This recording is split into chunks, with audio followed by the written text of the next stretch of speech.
The car pulled up to the curb, its engine cutting out with a sigh that seemed to echo my own. My son, Leo, got out and opened my door. He didn't offer a hand. He just stood there, impatience radiating from him like heat from asphalt. "Come on, Dad. We don't have all day." My daughter, Clara, was already at the trunk, pulling out my single, worn suitcase. This was it. The Golden Valley Senior Residence. The final chapter, written for me by the two children I'd given everything to. They walked me to the grand entrance, their steps quick, their faces set like stone. They were eager to be done with it, to drop off their burden and drive away, back to their important lives. They thought they were abandoning a worthless old man, but they had just delivered me to the doorstep of my own empire. "Right, the papers are all signed," Leo said, shoving a folder at a bewildered-looking receptionist. "He's all paid up for the first month. After that, it comes out of his pension." Clara didn't even look at me. She was tapping at her phone, probably texting her husband that the deed was done. They saw me as a leaky faucet, a loose floorboard in the architecture of their perfect lives, finally fixed. They saw a frail, quiet man who was more trouble than he was worth, a man whose only remaining value was the house they had just tricked him into signing away. They believed they had taken my last remaining asset, leaving me with nothing but a room in a place where people go to be forgotten. But as they turned to leave, a man in a sharp suit hurried out from an office down the hall. His face was a mixture of panic and deep respect. He bypassed Leo and Clara completely, his eyes locked on me. He stopped a few feet away, gave a short, formal bow, and his voice cut through the sterile air of the lobby. "Benefactor," he said, loud enough for my children to freeze in their tracks. "Welcome, sir. We weren't expecting you today." You're probably wondering how I, a man my children saw as a penniless burden, could own a place like this. To understand that, you have to understand the 30 years of lies I was forced to live. Leo and Clara spun around, their faces masks of pure confusion. Clara, who had been halfway out the door, took a hesitant step back inside. Leo's mouth hung open for a second before snapping shut. "Excuse me," he said, his voice dripping with the condescending tone he always used when speaking to service staff. He directed his question to the man in the suit, completely ignoring me. "I think you're mistaken. This is our father. We just admitted him." Clara quickly added, "Yes, there must be another resident with the same name. Our father is, well, he's not a benefactor of anything." The way she said the word, with a little sneer, was meant to dismiss the very idea as absurd. The director, Mr. Evans, didn't even grant them a full glance. His focus remained entirely on me, his posture one of unwavering deference. "Sir," he said again, his voice calm and professional, "your personal suite has been prepared as you requested. We've stocked the library with the woodworking journals you enjoy. Shall I have your bag taken up?" The mention of my personal interests, a detail my own children would never have remembered, made Leo's face turn a shade of red. "His suite? What are you talking about?" "He's in a shared room on the second floor. We signed the forms." That was my cue. For the first time, I straightened my back, letting go of the weary slump I had carried for years like a heavy coat. I looked my son and daughter in the eye, and for the first time, they saw not a frail old man, but the person who had been standing behind him all along.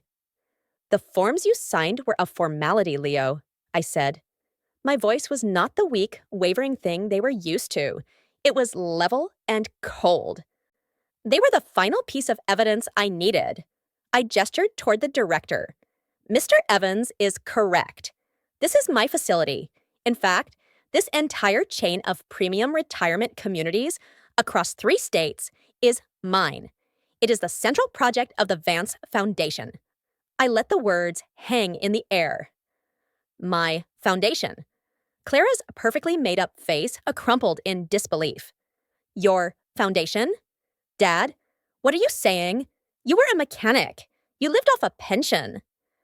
The house was falling apart. The house was falling apart because you bled me dry for your down payments and car loans, I replied, my voice unwavering. What I was is irrelevant. It's what I've been building right under your noses that matters. You saw what you wanted to see, a burden. And that blindness is going to cost you everything.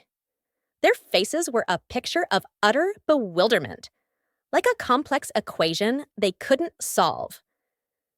Leo's arrogance had finally cracked, replaced by a desperate, grasping confusion. Clara just stared, her mouth slightly agape, the gears turning in her head as she tried to reconcile the father she thought she knew with the man standing before her. You don't understand, do you? I said, my voice quiet, but carrying the weight of decades. You never did. To understand how we got here, you need to understand how we began. After your mother died, it was just the four of us. I had 3 children to raise, and I did my best. You two, Leo and Clara, were the stars. You were brilliant, ambitious, and destined for greatness. You aced every test, won every award, and secured scholarships to the best universities. You were everything I could have hoped for on paper, and you never let me forget how much you had surpassed your simple, blue-collar father. You were embarrassed by me. I remember you asking me not to come to a parent-teacher night because you didn't want your friends' parents to see my calloused hands or the faint smell of engine oil that never quite washed away.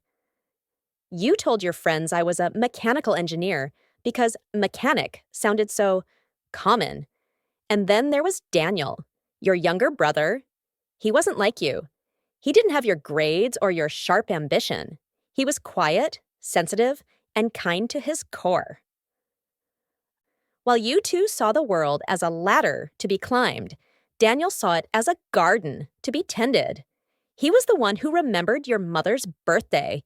He was the one who would sit with me in the evenings when I was tired, not asking for anything, just being there. He was my scapegoat, and he was yours, too. You mocked him for being soft, for not being as driven as you were. You saw his kindness as a weakness. While you were at your debate clubs and tennis lessons I paid for by taking on extra weekend shifts, Daniel was with me in the garage. That garage was our sanctuary. He wasn't just my helper. He was my partner. He had an intuitive understanding of mechanics that you could never learn from a textbook. He saw the beauty in it.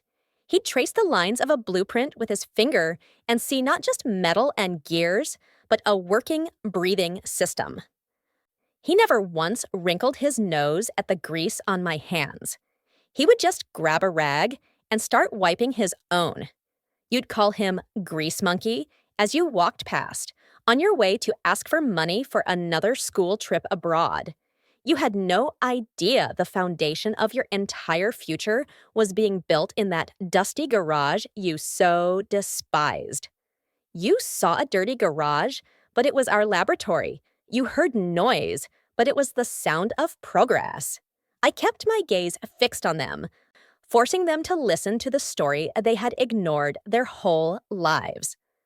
For years, I'd been wrestling with a problem in high-performance engines, a specific issue of friction and wear on the main bearings. The industry solution was expensive and inefficient. I was stumped for months trying to engineer a complex fix. Then, one Saturday afternoon, Daniel was watching me. I was frustrated, about to give up for the day. He picked up one of the failed bearings, turning it over in his hands. He was only 17. He looked at me and said, "Dad, what if we stop trying to force the oil in? What if we let the spinning do the work?"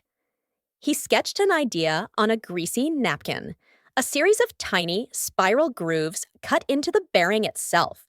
The centrifugal force of the spinning shaft would draw oil from a reservoir and distribute it perfectly. It was simple. It was elegant. It was brilliant. That napkin held the key to our future. I took his idea, refined the design, and spent the next 6 months building a prototype. It worked better than I could have ever imagined. I filed for a patent. I didn't put my name on it. I incorporated as a small business, DV Mechanics, named for Daniel Vance.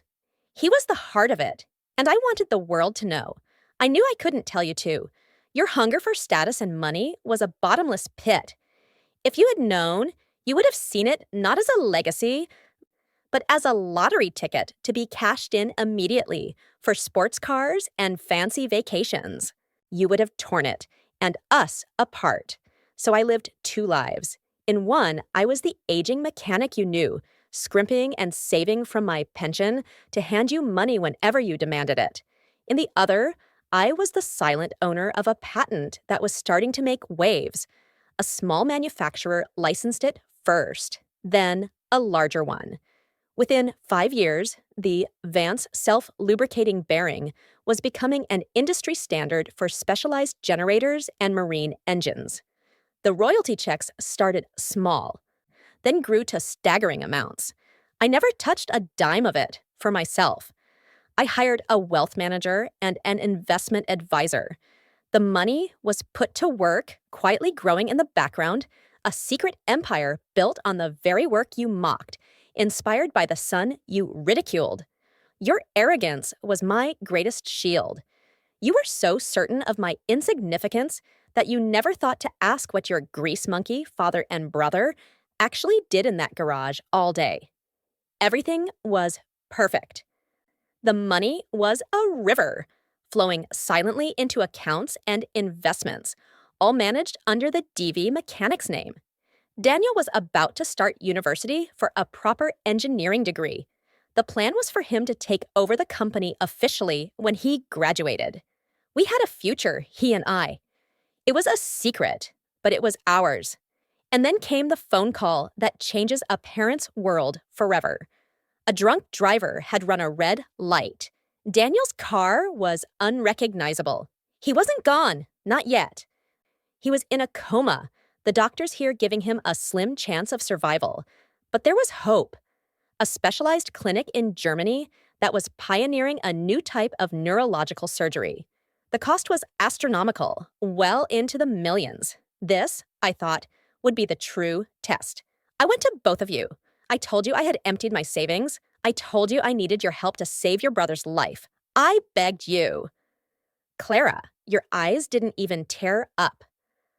You just shook your head and talked about your mortgage. You said, Dad, we feel terrible. We really do. But our finances are so tight right now. We just put the kids in private school. The timing is just awful. You said it like you were declining an invitation to a party. Leo, you were even worse. You sat me down like a child and explained the practicalities. You said, let's be realistic, Dad. We'd be throwing good money after bad. It's a long shot. It's not a sound investment. An investment. That's what your brother's life was to you. Then you delivered the final blow. You suggested I sell the family home and the worthless garage. Liquidate your assets, Dad, you said. It's the most logical thing to do. You wanted to use his tragedy to get your hands on the one thing you thought I had left. You failed the test, miserably. So I revealed nothing. I chartered a private medical jet and flew Daniel to Germany myself. I hired the best doctors in the world. The secret fortune was put to its first real use, trying to save its creator. But the damage was too extensive. After 3 months, the doctors told me there was nothing more they could do. I sat by his bed, holding his hand for one last week. He woke up just for a moment. His voice was a whisper. He said, Dad, don't let them have it. They wouldn't know what to do with it. Use it for people like us, the ones people forget. I promised him I would. And as I watched my kind, gentle son take his last breath, my grief hardened into a cold, unbreakable resolve. I would build a legacy in his name, a monument of good in the world, and I would make absolutely certain that you, his callously greedy siblings, would have no part in it. After I buried Daniel, a profound silence fell over my life. The noise of the garage stopped. The laughter was gone. For a time, the grief was a physical weight, threatening to pull me under. But I had a promise to keep. Daniel's last words were my new constitution, the founding document of the rest of my life. I met with my lawyers and accountants. We dissolved DV Mechanics, and in its place, we created the Daniel Vance Foundation, an ironclad charitable trust with a single, clear mission: to provide dignity and care for the forgotten and the neglected. I thought about what that meant. Who were the forgotten? I thought of my son, ridiculed for his gentle nature. And I thought of the elderly, so often seen as burdens to be managed rather than as people to be honored. The idea came to me then, fully formed.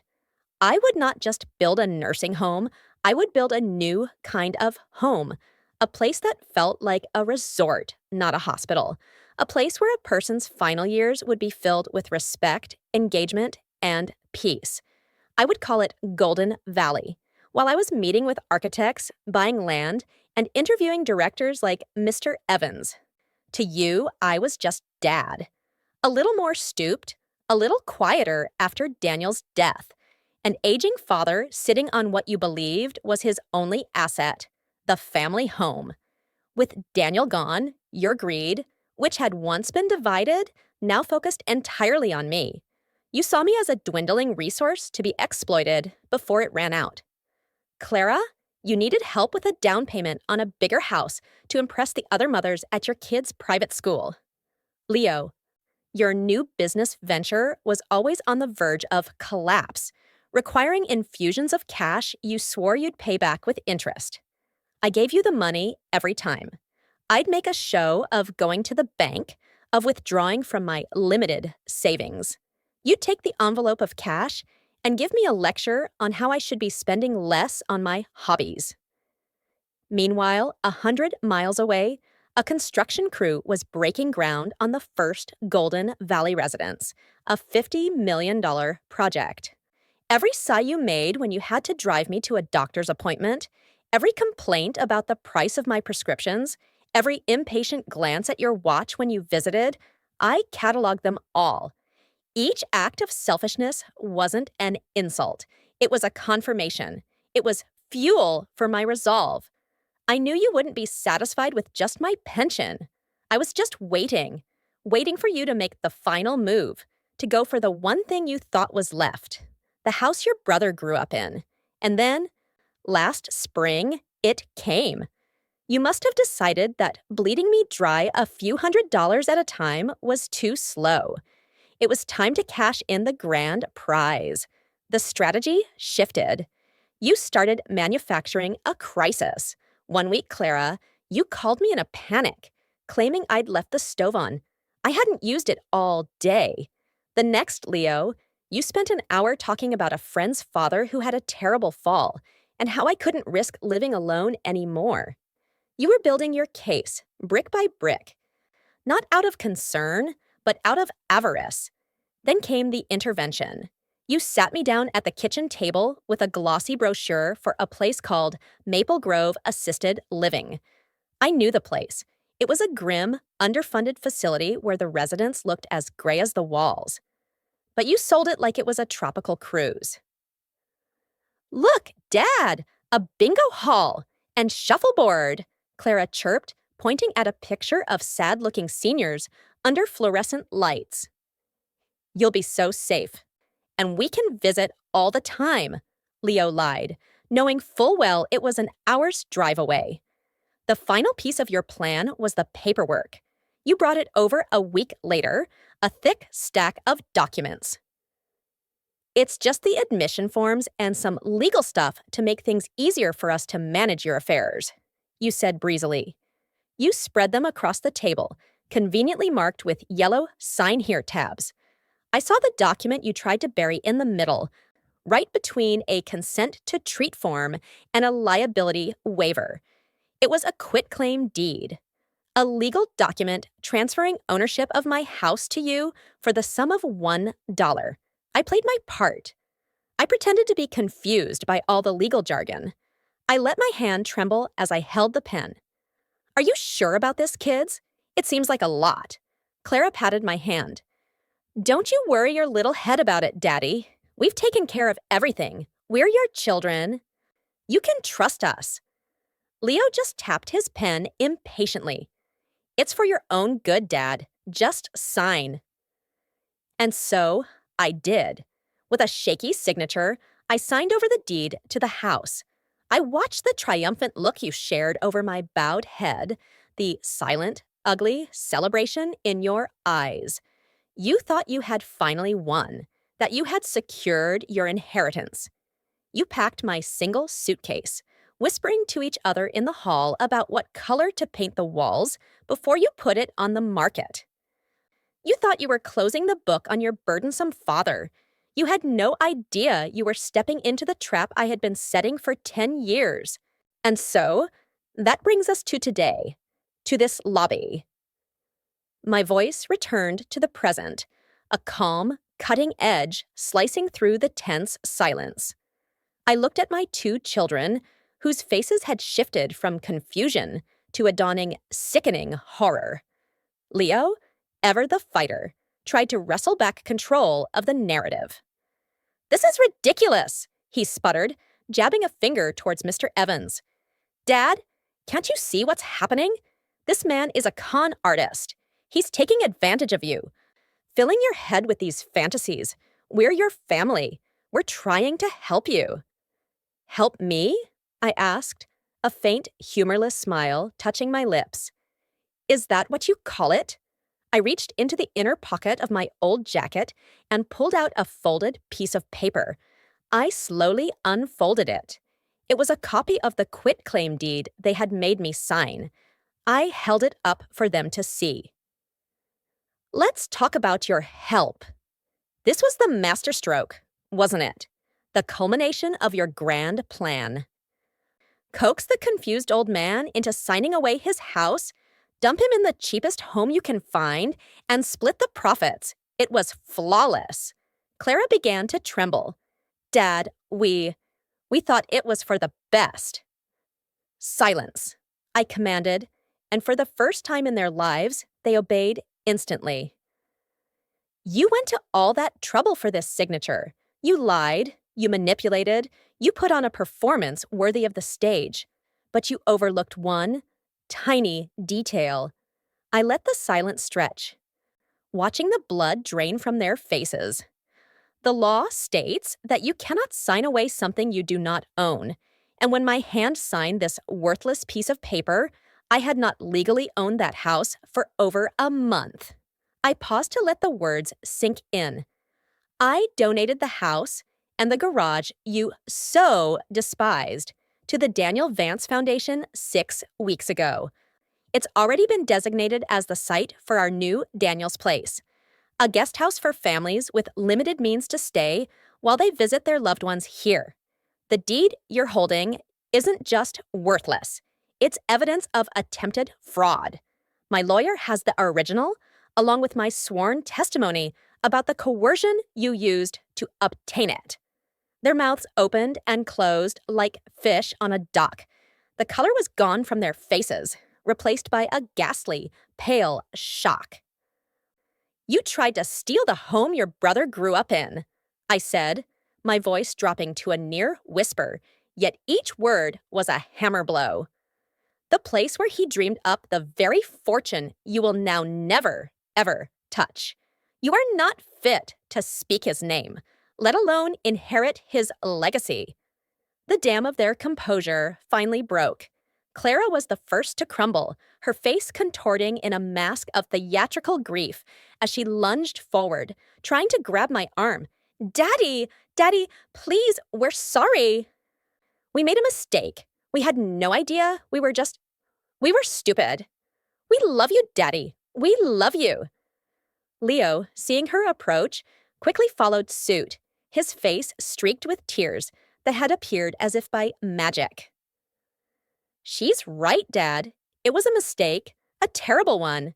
But we can fix this. We're family. You can't just throw your family away. I took a step back, out of their reach.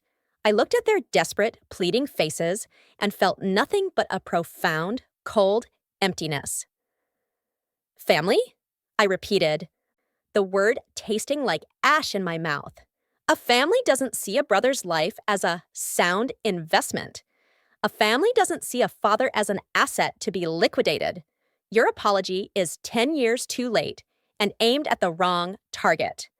You are not crying for what you did to me or what you did to the memory of your brother. You are crying for the billions of dollars you just found out you will never have. Their sobs hitched, a telltale sign that my words had hit their mark. I decided to press my advantage. My foundation, as you can imagine, is a very thorough organization. My chief financial officer keeps tabs on many things. For instance, public credit records. He informed me last month that both of you had taken out significant bridge loans from your banks, high-interest loans secured against the impending sale of my house. You were so certain of your victory that you already spent the spoils. I imagine your creditors will be very interested to learn that your collateral was a complete fiction. You're not just disinherited, you're ruined. This new information struck them dumb. They were beyond bankrupt. They were caught in a web of their own making. It was then that I turned to Mr. Evans, who had been standing by silently. Mr. Evans, I said in a formal tone, it appears these two individuals are in a dire situation. By their own actions, they have made themselves homeless and destitute. This foundation was created to help such people. We cannot, in good conscience, turn them out onto the street with nothing. A tiny, pathetic flicker of hope ignited in their eyes. I quickly extinguished it. The Daniel Vance Foundation operates a number of shelters for the homeless. The one in West Haven is quite clean, I'm told. It's called Daniel's Harbor. Please arrange for a car to take them there immediately. The fare, of course, will be covered by the foundation. I then turned to them for the last time. This is the final act of paternal care you will ever receive from me. You are no longer my children.